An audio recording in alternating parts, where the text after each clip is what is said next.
You had said after the game that you were just hoping to get more opportunities, and here it is. Were you kind of expecting to play this week, or did you, when you got the news, how did you kind of react to it?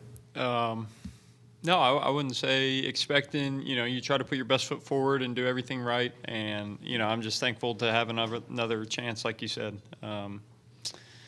It's an unbelievable group of guys that have just kind of welcomed me in the last few weeks, and to be able to go out there and them trust me with the ball in my hands means a lot. So I look forward to it. Excited, obviously, all those emotions. But you look across and you see a great defense, a great team. We got our hands full, a great challenge. So looking forward to going and trying to get after them. David, how emotional has this all been for you these past couple of weeks, and to get another chance to?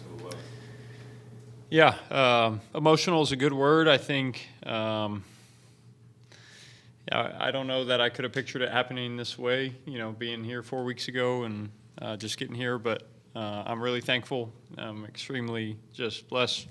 Everybody I've met here and being around people and the men and women a part of this organization who have given everything this season and to me even in my short time. So I'm thankful to be in the position I'm in, I think is the best way to say it. Can you put in perspective how hard it was to do what you did last weekend on 1 day notice, and then compared to this week where you have a whole week of preparation?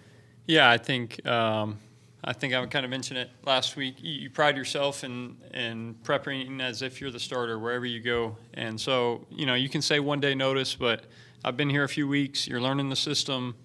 You watch guys in front of you who are doing it right, and you take as many mental reps as you can. So you can say 1 day, but I don't believe that it truly was only 1 day of reps. And then this week it feels good to see everything full speed and throw to those guys and, kind of feel what it's going to be like on Sunday, hopefully. And, just try to put us in a position to win the game at the end. Are card tricks a daily occurrence in the quarterback's room? Not a daily occurrence. I don't have that many. I've got a couple good ones, but I need to see that segment. I didn't get to see it yet, but that's a fun hobby. How'd you get that hobby?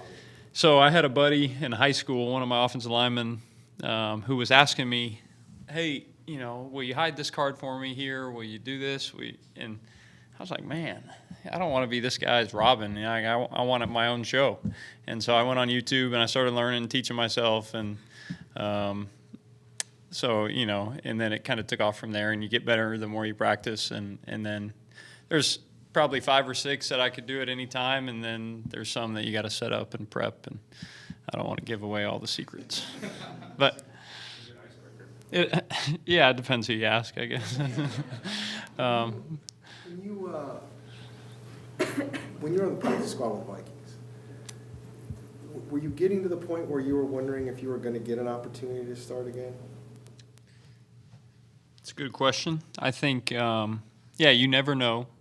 Obviously, a lot of quarterbacks have played this season, but opportunities do sometimes feel like are few and far between, and you're out of rhythm, you're out of practice sometimes when you're sitting there as the third guy and you don't get all the reps and on a scout team even, and the starter's healthy all year, which is the goal of everybody in the organization. And so, sometimes you wonder, man, am I going to get a chance to play? And then I wouldn't say you forget what it feels like, but it's unfamiliar until you get your feet wet again. And so I guess you could say you wonder if you get a chance, but, you keep going. You go back to work every day. You let the chips fall where they may. And we got a call from here, thankfully, and here we are a few weeks later. So it's funny how that works. Because I would assume that part of being a pro athlete is putting the negative part of that out of your head, because otherwise you're going to kind of sink yourself. For sure.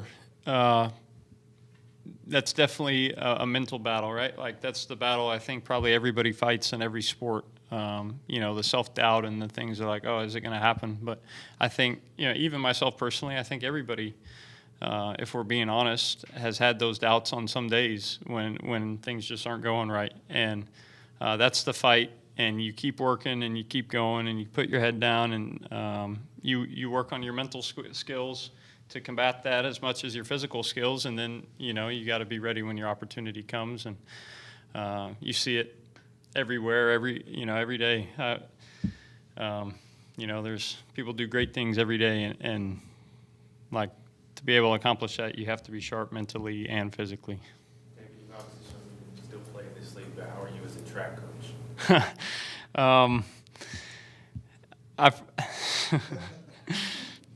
That depends who you ask too. I think I'm pretty good. I take a lot of pride in working the clock, but my wife's journey in track and field has been incredible, and we're so thankful to be where we're at with that and gotten to experience what we have. And I like going out there, but I couldn't do the workouts she does. She'd kick my butt all over the place. We all seen that video when you were with the Lions. Is she the same way when you play? Or? I think so, for the most part. I'm a little more animated. She's a little more introverted, a little quieter.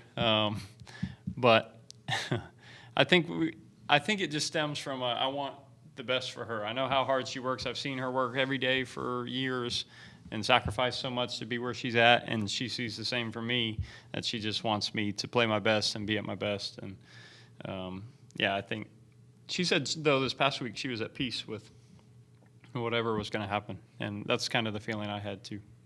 David, you might be the only player to be featured on Hard Knocks in training camp and the regular season. Yeah. What's that been like for you to process? Did your teammates ask for any tips and tricks on what cameras? That's a great question. When I was in Detroit, Jared Goff was featured 1 year as a rookie, 1 year during COVID. This was his third season on it. So he had all the tips and tricks that I learned. I think he even negotiated no cameras in the quarterback room, which would change the entire dynamic of your meetings and things like that. But when I got here, and even when I got to Minnesota, guys were like, you're the guy from Hard Knocks. I'm like, no, I'm your teammate. Like I play quarterback here, but it has been a great journey. They've done an awesome job just telling our story real and authentically, and we're grateful for that, and we're going to have that forever, and hopefully show our kids one day. And I wasn't giving out any tips, but they've done a good job here. Have you felt the fan club expand with the exposure you've gotten? I think so. I think when I showed up to Minnesota, there were a couple fans who recognized me from Hard Knocks, specifically not playing against them the last 3 years in Detroit, and it was just from Hard Knocks. And but I'm also not really on social media as much as some other guys are, and so I don't get to see it very much. Do you look at this opportunity as a audition to be the third string next year? Man, I want to prove to myself, I want to prove to everybody that when they turn on the tape that they can trust me with the ball in their hands, whatever that may look like my role in 2023, and that will all come at some point. And right now it's about putting my best foot forward and helping this team try to get a win on Sunday at San Fran, and prove that I can keep going. David, 49ers have tough defense, like you said earlier. Just how are you preparing for that mentally, and what do you see from that D-line? Yeah, I think they're as good as anybody in the league. Haven't had much crossover with them in the past few years being in the NFC North, and watching the tape, you watch them and you're like, man, they're legit. They're good, and all the numbers, everything backs it up. Coach Ryan's done an awesome job calling the defense, and we've got our hands full. So, we're going to have to be good, getting help on the defensive linemen. We're going to have to get the ball out quick. We're going to have to, win matchups when we get them, and then, unlike last week, we need to score in the red zone when we get down there. So, some keys that I think are big for us, and they do a good job at negating all of that. That's why they're one of the best defenses in the league.